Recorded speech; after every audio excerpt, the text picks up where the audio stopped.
And by the way, speaking of yoga, I found 4 huge international studies with evidence that yoga, certain poses, certain exercises, specifically in yoga, as yoga therapy, it's described in 4 studies. If you want, I can send you those links later. And they proved that they took a group of women who were just doing physical exercises. Another group, which was specifically doing yoga, showed a 7-fold improvement in effect. That is, the number of hot flashes, vasomotor symptoms, depressive states, and so on decreased.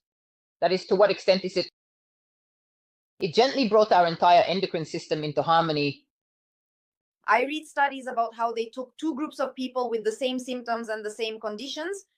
One group lived as usual, while the other group included a specific set of exercises. So, based on this research, they studied which specific exercises have an impact on the reproductive system.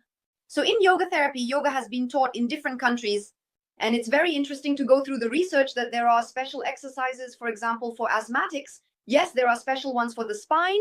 There are special ones for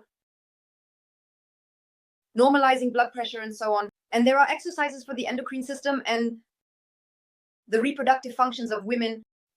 One of the first results we see when a woman comes to me is, this is approximately what I want to get nervous about. I have to compose myself not like I did before until 5 or 10.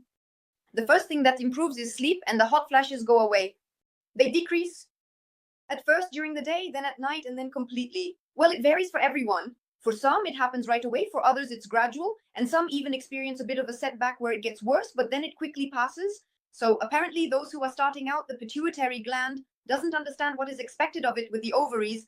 Yeah, then suddenly everything gets normalized. And right now, an hour before the webinar, I saw a gynecologist. I go for tests every 2 weeks. I do tests once a year. I do a checkup. And my gynecologist looks at me and says, your body is younger than your physical age. What are you doing? I said, I do yoga. And she replied, I want to join you for yoga. It was so nice. And she's already a grandmother. I've been going to her for a long time and she's already a grandmother. And I felt so happy. I thought how wonderful it is when this, let's say, yoga therapy, psychosomatic issues, psychology, art therapy, everything related to our psycho-emotional background, and Western medicine finally starting to collaborate